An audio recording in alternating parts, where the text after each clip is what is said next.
Hello everyone, welcome back to select IAS. Select IAS की UP special series में आप सभी का स्वागत है।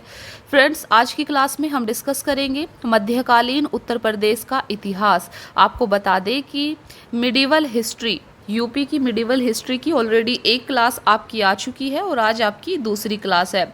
इसके अलावा हमने प्राचीन काल के उत्तर प्रदेश के इतिहास को भी डिस्कस किया है और भी काफ़ी सारी क्लासेस आपकी यूपी स्पेशल पर आई हैं।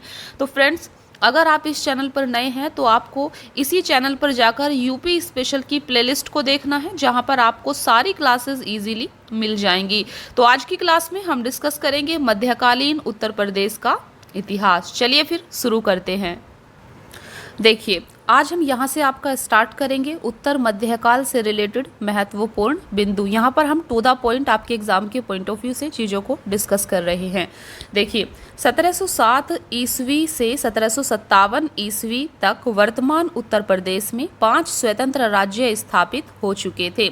तो आप यहाँ पर देख सकते हैं 1707 ईस्वी में क्या हुआ था, औरंगजेब की मृत्यु हुई थी और 1757 ईस्वी में प्लासी का युद्ध हुआ था। तो 1757 ईस्वी से 1707 ईस्वी से 1757 ईस्वी तक वर्तमान उत्तर प्रदेश में 5 स्वतंत्र राज्य स्थापित हो चुके थे।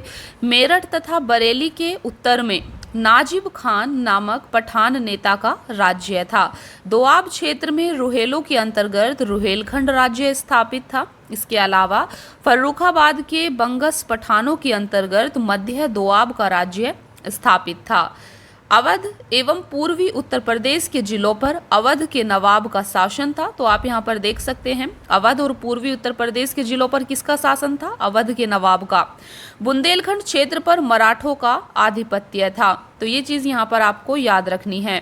1761 ईस्वी के पानीपत के तीसरे युद्ध में मराठों, जाटों तथा राजपूतों की पराजय ने तथा बक्सर के युद्ध 1764 में ईस्ट इंडिया कंपनी द्वारा अवध के नवाब सुजाउद्दौला, बंगाल के पूर्व नवाब मीर कासिम तथा मुगल सम्राट शाह आलम द्वितीय की पराजय ने उत्तर भारत का भाग्य निर्धारित कर दिया था।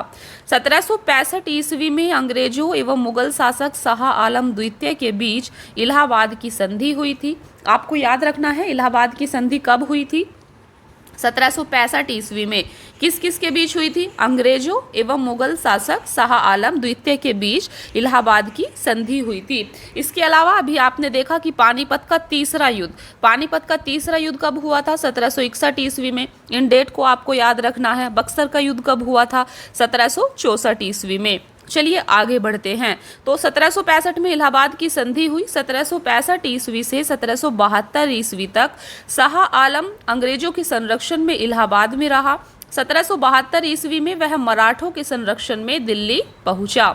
1774 ईस्वी में अंग्रेजों ने रुहेला सरदार रहमत खान को शाहजहांपुर ने पराजित कर रुहेलखंड को अवध में सम्मिलित कर लिया। देन 1775 ईस्वी में सुजाउद्दौला की मृत्यु के पश्चात आसफउद्दौला अवध का नवाब बना। आसफउद्दौला ने अंग्रेजों से फैजाबाद की संधि 1775 ईस्वी में कर बनारस का क्षेत्र अंग्रेजों को सौंप दिया था। इसी संधि के तहत वॉरेन हेस्टिंग्स ने अवध की बेगमों की संपत्ति की सुरक्षा की गारंटी ली थी।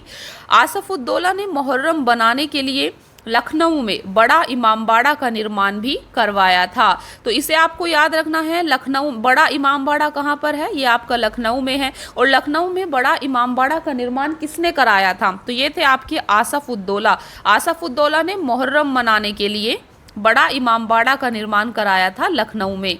इसमें स्तंभों का प्रयोग नहीं किया गया था। बनारस के राजा चेत सिंह ने 1780 ईस्वी में अंग्रेजों द्वारा अधिकाधिक धन मांगे जाने का विरोध किया। फलस्वरूप अंग्रेजों ने राजा चेत सिंह को हटाकर महीप नारायण सिंह को बनारस का राजा बनाया। 1797 ईस्वी में आसफउद्दौला की मृत्यु के पश्चात शहादत अली खां 1798 ईस्वी में अवध का नवाब बना। उसने इलाहाबाद का किला अंग्रेजों को सौंप दिया तथा बाह्य आक्रमण से सुरक्षा के बदले प्रतिवर्ष 76 लाख रुपए ईस्ट इंडिया कंपनी को देने का वचन दिया। 1803 ईस्वी में लॉर्ड लेक ने मराठों को पराजित कर अलीगढ़ एवं आगरा पर अधिकार कर लिया। 1808 ईस्वी में अवध के नवाब शहादत अली खान ने सुरक्षा की गारंटी के बदले गोरखपुर, रुहेलखंड, इलाहाबाद, फतेहपुर, कानपुर, इटावा एवं एटा के क्षेत्र अंग्रेजों को प्रदान कर दिए थे। 1836 ईस्वी में इस प्रांत का नाम उत्तर पश्चिमी प्रांत रखा गया था। उस समय इस प्रांत में दिल्ली तथा अजमेर के क्षेत्र भी सम्मिलित थे। तो फ्रेंड्स, आज की क्लास में हमने मध्यकालीन उत्तर प्रदेश के इतिहास को कंप्लीट किया। अभी हम नेक्स्ट क्लास में 1857 के विद्रोह एवं उत्तर प्रदेश की स्थिति को समझेंगे। तो इस पर आपकी नेक्स्ट वीडियो आएगी। ऐसी ही छोटी छोटी वीडियोस में हम अपने यूपी स्पेशल को कंप्लीट करेंगे। आपको डेली क्लासेस को देखना है, डेली रेगुलर आपकी क्लासेस आएंगी। फ्रेंड्स, अगर आप इस चैनल पर नए हैं, आपको चैनल को सब्सक्राइब जरूर कर लेना है और हमारे इसी चैनल की प्लेलिस्ट में जाकर बाकी की क्लासेस को भी जरूर देखना है। आई होप कि आपको सीरीज पसंद आएगी। Thank you so much friends. Keep watching. Please like, share and subscribe. Thank you.